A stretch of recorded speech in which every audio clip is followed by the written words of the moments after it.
Selamat pagi Bante. Perahu sudah siap, mari kita berangkat. Mari.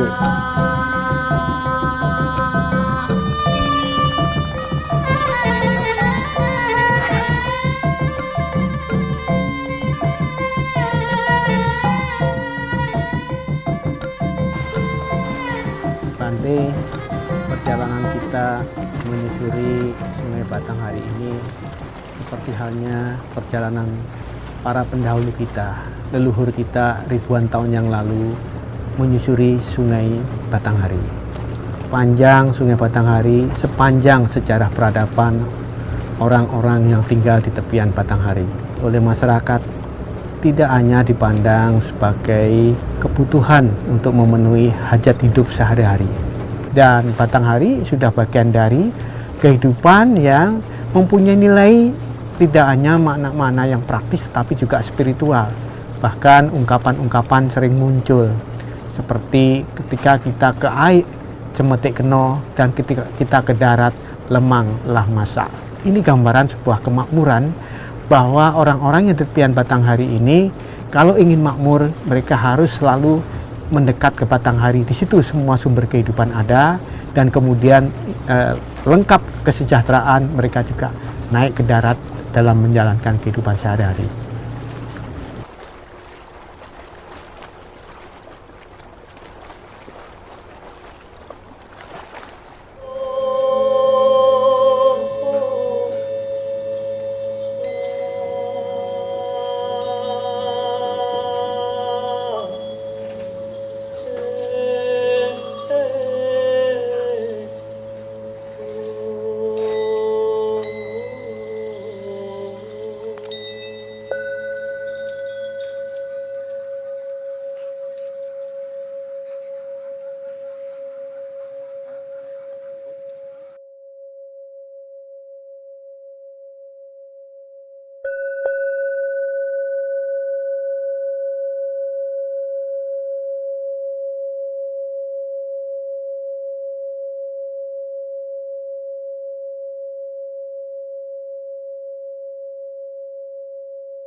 Bante, kawasan Cagar Budaya Nasional Jambi luas sekali, hampir 3.981 hektar, sepanjang 7,5 kilo ini berjejer-jejer bangunan candi dulunya.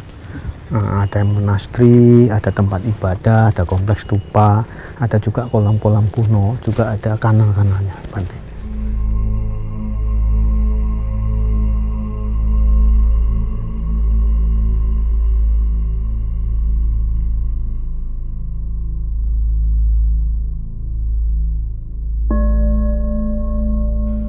Bante, ini adalah artefak-artefak yang ditemukan di kawasan Muara Jambi. Nah, kawasan Muara Jambi itu kan luas ya, yang dulunya sebagai pusat pembelajaran. Di situ ada tempat ibadah, ada kompleks stupa, juga ada tempat tinggal. Nah, tempat tinggal para biku, kemudian juga para guru-guru ya, itu juga melakukan proses pembelajaran di pemukiman yang disebut dengan monastrinya. Nah, ini adalah temuan-temuan yang membuktikan bahwa dulu ada bangunan yang beratap genting. Nah, kita lihat, nah ini ada atap gentingnya ya. Nah, ini gentingnya cukup unik ya. Nah, ini kalau disambung bentuknya seperti kelopak teratai ya. Dan pemasangannya juga cukup bagus. Di sini ada pasaknya, dia ditempelkan begini pakai pasak. Nah, di antara temuan-temuan itu selain atap-atap bangunan juga ada peralatan yang dipakai sehari-hari oleh katakanlah para biku ya, yang tinggal di monastri itu. Nah, ini ada seperti mangkok ya, mungkin peralatan makan ya, makan ya. Kemudian ada juga piring ya, ini adalah pecahan-pecahan piring. Nah, pecahan-pecahan piring ini cukup banyak di sana.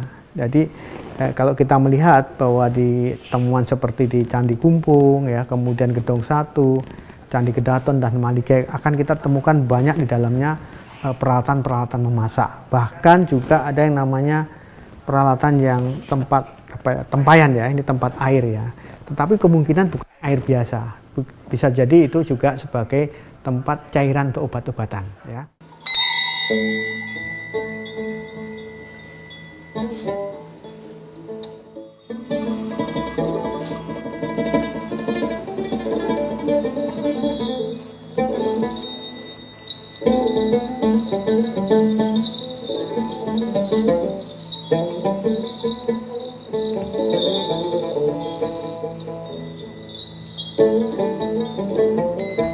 Ya, ini salah satu candi yang ada di Muara Jambi. Hampir semua candi berpagar tembok ini. Nah, ini adalah Candi Kedaton yang dikelilingi oleh pagar tembok ya, tinggi sekali, luasnya 4 hektar.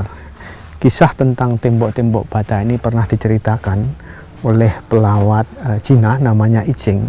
Ketika beliau belajar di Melayu, dia mengatakan bahwa tempat belajarnya dikelilingi tembok-tembok bata.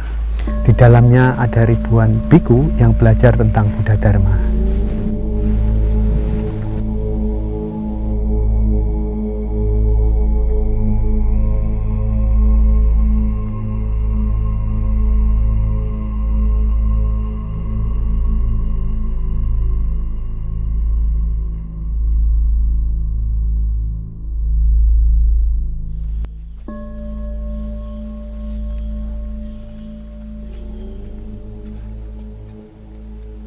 Bante, kita sekarang di Komplek Candi Kedaton ya.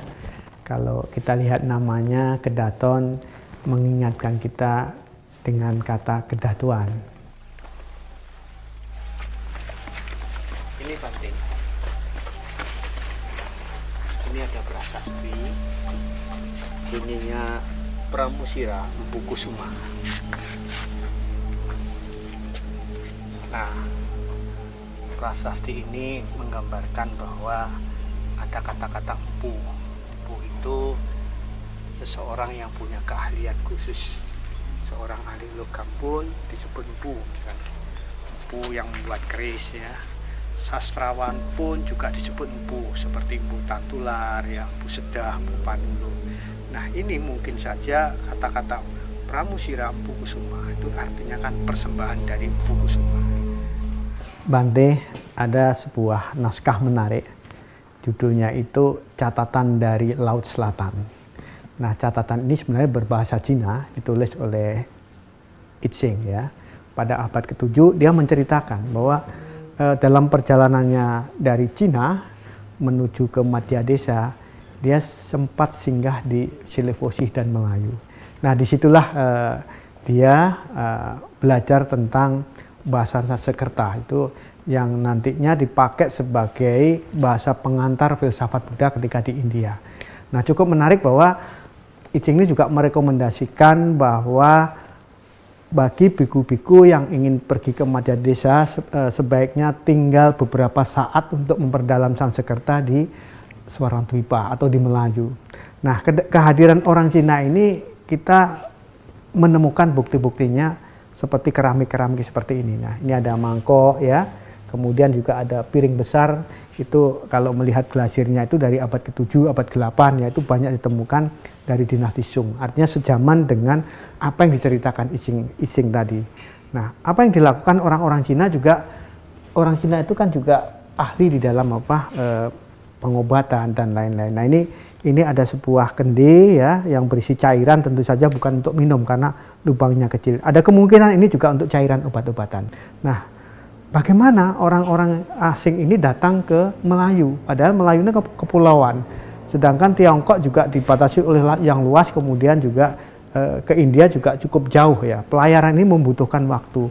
Nah, kita bisa membayangkan bahwa pelayaran ini tentu butuh kapal besar. Nah, kita juga menemukan buktinya. Ini adalah temuan bata pada waktu pemugaran di Candi Kedaton ya. Candi Kedaton ini salah satu komplek monastri ya, tempat tinggal para biku. Ini ada gambar kapal layar ya, kapal layar, ada tiang layarnya, kemudian ada kemudi, juga ada dayung-dayungnya. Nah, ini dayungnya ini kalau kita hitungnya ada 15-an. Artinya kapal ini didayung dengan banyak orang. Dan kalau lihat jenisnya bukan kapal atau perahu biasa, tetapi ini sudah lintas samudera.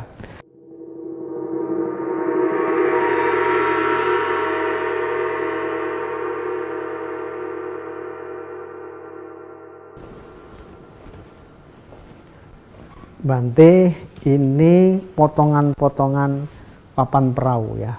Kalau lihat ini adalah potongan papan perahu layar, perahu besar. Nah, ini kita temukan juga di pantai timur Jambi, di daerah Muara Sabak, tetapi juga ditemukan di kawasan Muara Jambi. Nah, ini adalah kapal layar teknologi yang berkembang pada abad ke-7, ke-8 ya, sampai sekitar abad 13. Nah, ini biasanya kapal ini sambungannya pakai pasak. Papan ini ada pasak-pasaknya ya, lubang-lubang, jadi sambung pakai pasak. Kemudian ada lubang, ini adalah untuk mengikat antara papan satu dengan papan yang lain menggunakan ijuk.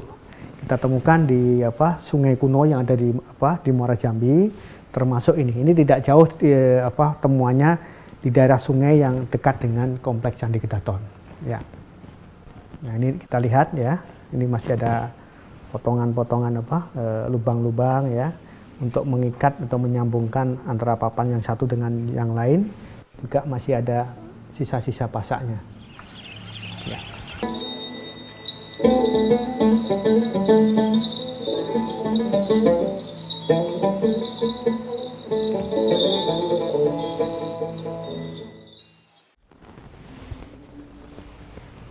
Bante, ini potongan rupang Buddha ya, Buddha dari perunggu.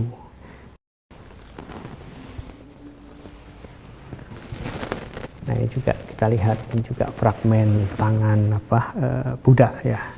Di dalamnya ada simbol Padma ya. Bante pasti tahu apa itu makna dari Padma. Nah, potongan-potongan ini banyak ditemukan di Muara Jambi. Dan ini juga terkait dengan pusat pembelajaran sendiri, karena di sana diajarkan namanya Panjawidya, 5 bidang keilmuan, ilmu tentang kesusastraan, filologi ya, kemudian tentang pengobatan, kemudian tentang logika, keempat tentang inner science ya, tentang Mahatma Widya. Dan satu hal yang menarik adalah juga dipelajari yang namanya Silva Stana Karma Widya. Itu adalah ilmu tentang seni dan handicraft, kerajinan. Jadi wajar kalau di sana kita temukan juga banyak fragmen-fragmen dari logam yang dulu juga sebagai praktek dari seni kerajinan itu. Termasuk ini ada lempengan ya, ada lempengan emas, lempengan perak, kemudian disatukan dan di atasnya dituliskan mantra-mantra Buddhis ya. Nah, manuskrip di atas lempengan-lempengan logam ini juga cukup menarik dan banyak ditemukan di sana. Artinya ilmu tentang bagaimana membuat sebuah kerajinan dari logam pun menjadi pelajaran yang paling utama, karena ini juga mendukung dalam membuat artefak-artefak untuk kepentingan keagamaan. Nah, ini juga seperti itu Bante. Ini adalah cepuk dari logam emas yang berisi air. Bante pasti tahu fungsinya air ya. Ini sebagai untuk ritual. Nah, ini menarik, artinya pusat pembelajaran di Muara Jambi ini bukan sekedar belajar dalam bidang keilmuan sastra atau filologi, tapi juga praktek-praktek membuat kerajinan ya, kerajinan yang digunakan untuk mendukung kegiatan aktivitas Buddha Dharma di sana ya, baik untuk ritual maupun untuk kepentingan keilmuan ya. Dia sedang melakukan pengukuran pH air ya.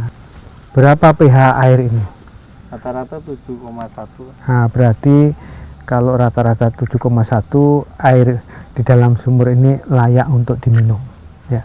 Coba kita lihat sumurnya Bante. Nah, ini bekas sumur kuno ya, yang dulunya memang untuk mencukupi kebutuhan air bersih bagi para biku ya, yang bermukim di dalam kompleks Candi Kedaton. Keberadaan daripada sumur ini membuktikan bahwa di dalam ruangan-ruangan ini yang ada gapuranya ini dulu juga sebagai tempat tinggal para biku. Bante, setelah kita tadi masuk ke dalam ruangan tempat bermukim para biksu pada masa lalu, ada sumurnya. Nah, ini kita juga ada jalan masuk ya ke sebuah tempat ruangan yang sangat istimewa. Kenapa kami katakan istimewa? Karena di sini ada bangunan tempat penghormatan para biku yang mungkin sebagai guru atau acarya. Nah, bangunan ini biasanya digunakan ketika guru atau biku yang terhormat beliau sudah parinirwana, kemudian dikremasi, maka tempat sarira dan reliknya diberi bangunan khusus dalam bentuk bangunan stupa. Kita lihat di sana, ada di ruangan dalam. Masuk, Mas. Ya, nah ini salah satu ruangan Bante juga ya. Ini sepertinya ruangan penting juga karena ada bekas pendopo juga ya. Biasanya ini kan tempat berkumpul ya, atau mungkin juga sebagai tempat meditasi juga.